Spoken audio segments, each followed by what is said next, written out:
Hi, and welcome to Tea Time with Mr. Andrew Reid. It's good to see you. God bless you. Great to know you. And so today I've got a few questions to introduce Mr. Reid by way of his new podcast. And I hope that's a blessing to you. I know it will be. And so I've just put together a few questions. And I know Andrew, we met first through a mutual friend, Professor Paulo Ribeiro, who teaches Brazilian Jiu-Jitsu here in Southwest Florida. Really good professor. Absolutely, and we've gotten to know each other much better. I've taken advantage of his training, and and so I want the world to know.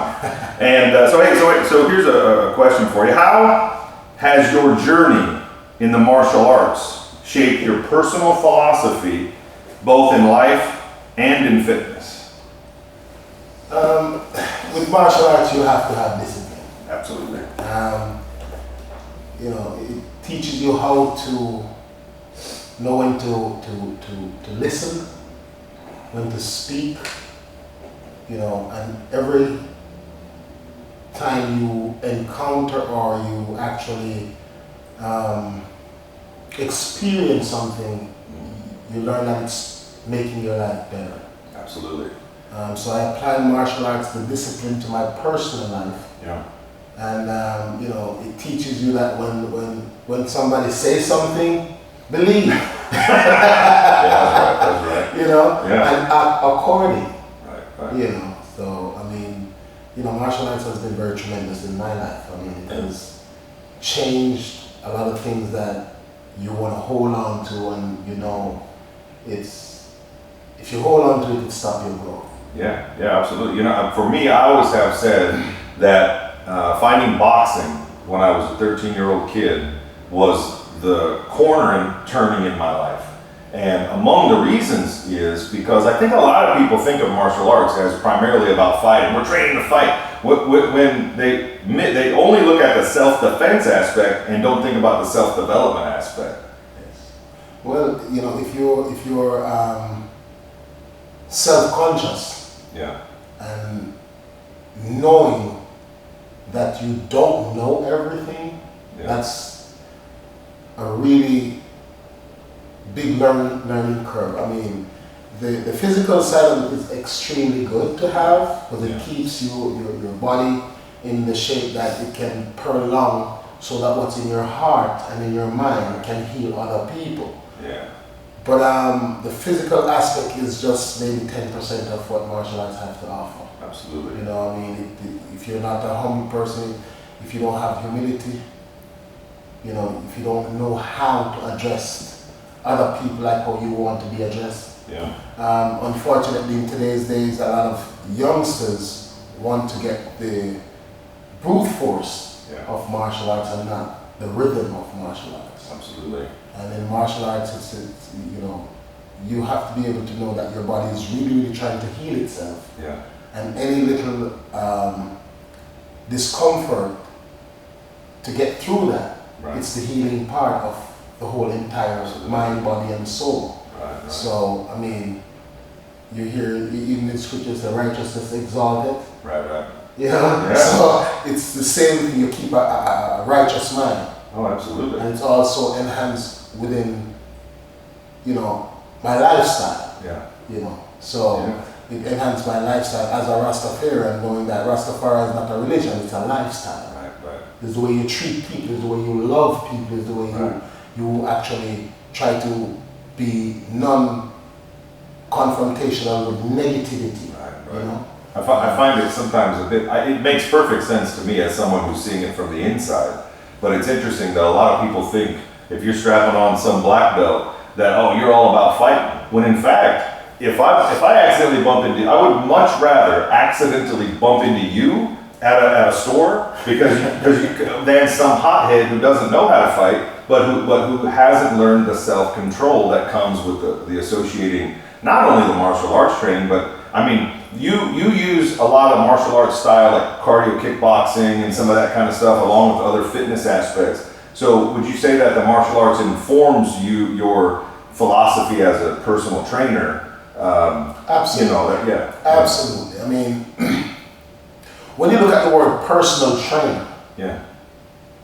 personal comes before You know what I mean? Yeah. So if you get more out of an individual by making them more comfortable Right. than imposing Right. what you think they need. Right. Martial arts actually does that. Yeah. At least in the aspect of you wanting to get more of the quality that will enhance your life Yeah. to become more sound, more solid Yeah. in life. It's all about martial arts, and as a personal trainer, that enhanced my personal training tremendously. Oh, yeah, I could see that absolutely. You know, it occurs to me, you just kind of touched on it. A lot of young guys today, like you see it in arts like jiu-jitsu, where they want to throw away that gi and they only want to do no gi, and they really just want whatever's the most brutal thing. And I think it's unfortunate because a lot of these type of characters, in their attempt to just find what's most practical for self-defense, but sometimes they only cultivate a little bit more aggression and miss out on some of the traditional things that come with the martial arts. It seems to me if you're only focusing on fighting, that, you know, but like you just said, some of the best relationships that a person can have is with their karate sensei or their boxing coach, and because when that person is personal and is seeing what can I help bring out of you, and then you apply that to the personal fitness training. Absolutely, absolutely. Yeah, that's beautiful. Can you share a moment from your martial arts or maybe personal fitness training where you had some kind of experience where you think that you helped somebody with some kind of substantial breakthrough in their life through the personal training or through the martial arts? Well, you know, as a sensei in the martial arts, that's your job. Right. Right. You know that your job is to bring out the best in people. Right. And you know, you have to almost foresee certain things before it happens. Right.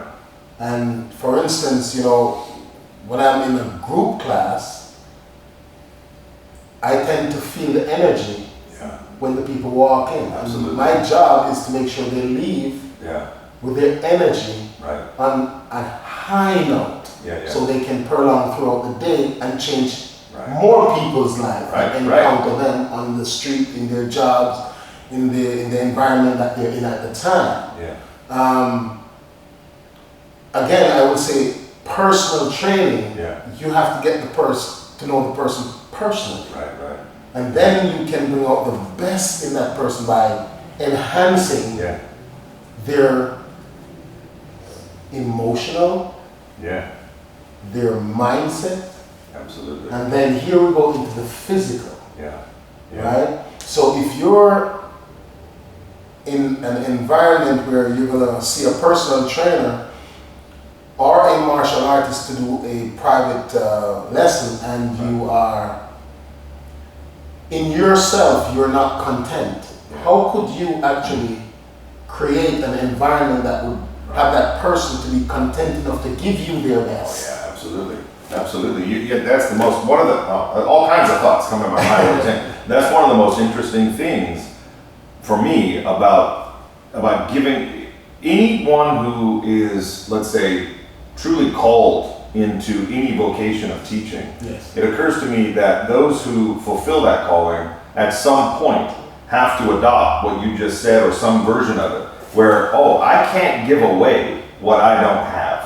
And before I got to know you, I don't think I ever knew someone who was really a personal trainer. I mean, I've known lots of martial arts teachers and boxing coaches and stuff, but the personal trainer aspect, what was most amazing to me is it's interesting because there's a lot of overlap with pastoral type work, because similar gifts are required. And so, like for me, like what you just said, 4 years ago, I weighed 93 more pounds than I do right now. And all through, for about a 10 or 12 year period, I fed the mind and I fed the soul. And I just plain forgot how much better my mind and my spirit are when I'm also addressing the body. And I don't know how to say no, I just forgot. And so maybe, part of the role of a trainer is to help remind people of that. Well, I mean, I would say, like you just said, you were concentrating on things that you needed, and you found at the time that was necessary on your mission. Yeah. But that's why I always say a balance is very important. Right. You know, Yeah. You're gonna have something that is gonna enhance and edify me. Right. We're all not gonna have a balance in everything. Right. You can't be an expert at everything. Somebody told me that one day when I was starting to work on a second doctoral degree. Yeah. Can't be an expert at everything. And I'm like, yeah, you're right, because I'm about to run out of the time and energy to do it. And we have to also realize that everybody is individually perfect. Absolutely. You know what I mean? So Yeah. if you realize that, then each one teach one. That's right. So in my personal training experience with my clients, Yeah. my job is to get to know them and tell them the truth. Right. And if I tell them the truth and sometimes they don't like it, then they can beat themselves up because it's the truth. That's right. You know, and I tend to push my clients or anybody I work with to the best of their ability. Don't overwork them, but push them to the best of their ability. Oh, absolutely. I got this. I just remembered. It's not about being better than someone else. It's about being better than you were the day before. Exactly. Right. And then you do an excellent job of that. I will give you a 5-star review on connecting with your clients. Yes. Because, like, for example, if I'm training with you and you want me to make all 5 minutes of a kickboxing type workout, you can say to me, you know you can do this because I have done that many times. But now you might say to somebody else a little differently, hey, we can get you there. You can do this. Yes. Right? So the personal knowledge, Yes. you know, But like I is said, important. I will say again, Yeah. if I can make you feel comfortable enough to give me your best, Right. Absolutely. then we're a team. Yeah. And that's personal Yeah. in it by itself. Oh yeah.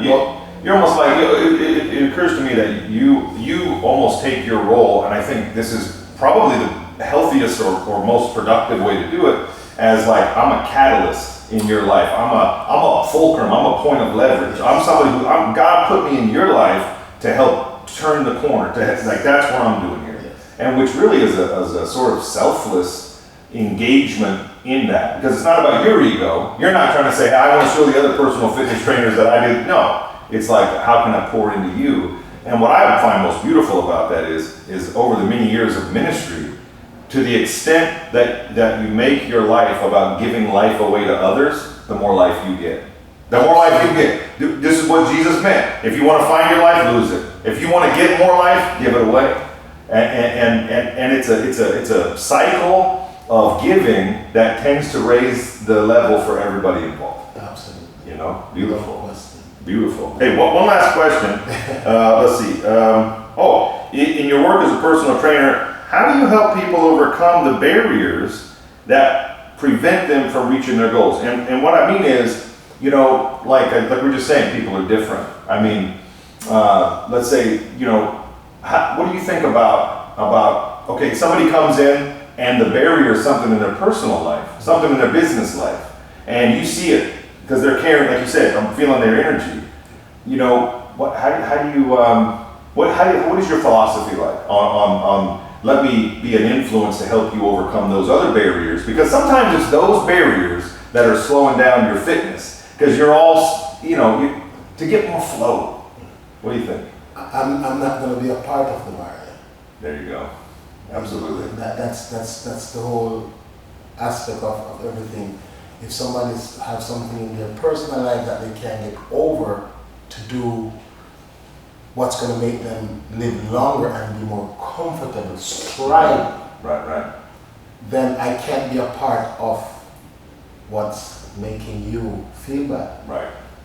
So maybe what's making you feel bad is somebody didn't tell you the truth. There's 100% true. Yeah. You know, Sometimes the sermons that I preach that I think people are going to like the least, because I'm kind of going to be a little sharp on this topic, then afterwards it's like, thank you for saying that. I mean, some. I don't want to slam dunk them every week. Well, Right. I think when you're on a personal with Yeah. someone, Yeah, one-on-one. They know. Yeah, that's right. Yeah, absolutely. you see, you can't hide nothing from yourself. Yeah, right. Right. You know who you are. Yeah, absolutely. You know what I mean? Yeah. So you can't really hide anything from yourself. That's right. Yeah. So deep down inside, you know the person is speaking the truth. You might not want to acknowledge it at the It might time. take you a little while to wrap your mind around it. But as soon as you get it, you're going to say, and if I'm on a personal, I'm your personal trainer, I'm not trying to make you feel bad. I'm trying to edify you. That's right.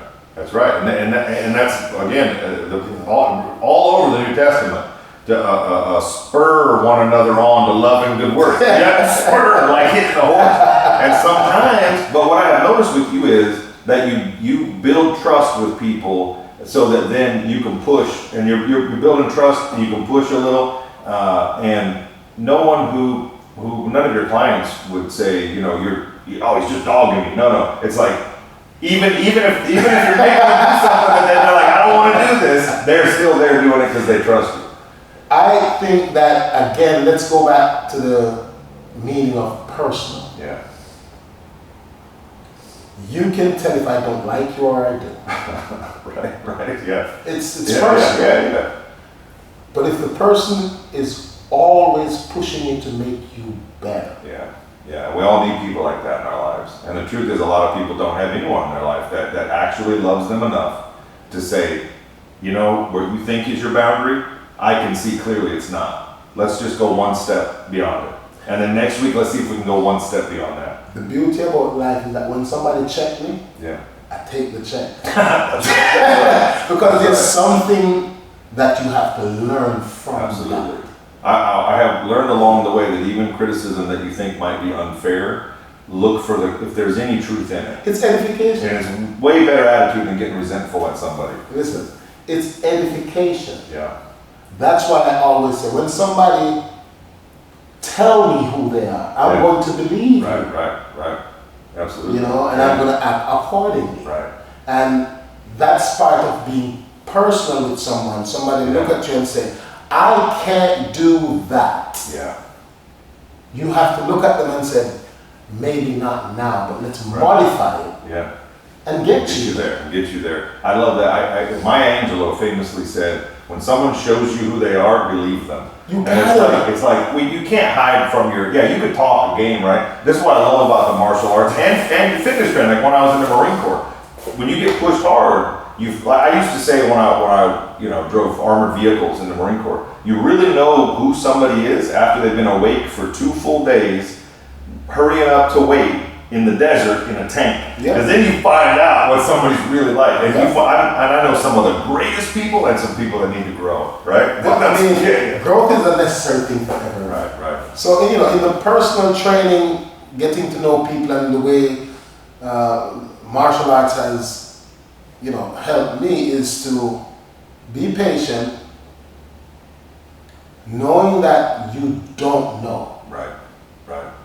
It's very important to know that I don't know. Yeah. Because that's the only time you're willing to learn. I know, it's ironic that people view somebody wearing a black belt, especially if it's got a few stripes on it. Oh, that guy must know. But really the most well-developed martial artists I know, that means they know that they don't know everything. Absolutely. And always willing to learn and always willing to grow. That's martial arts. You're open and willing to learn something that's going to enhance what you know. Absolutely.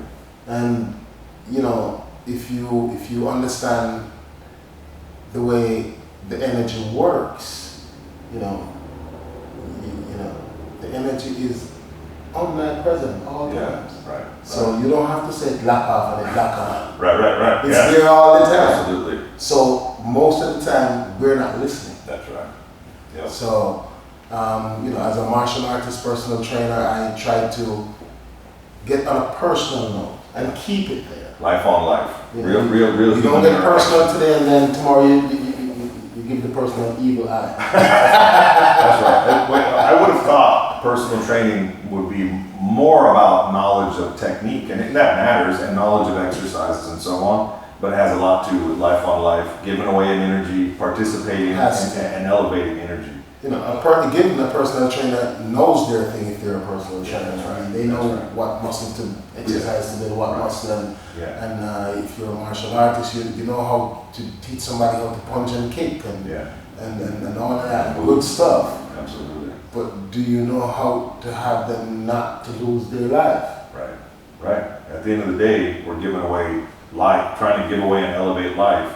And the tool and the instrument we're using is the martial arts. Absolutely. And physical training. You know, you can be in a room where there's a lot of chaos Yeah. and you're not in it. Right.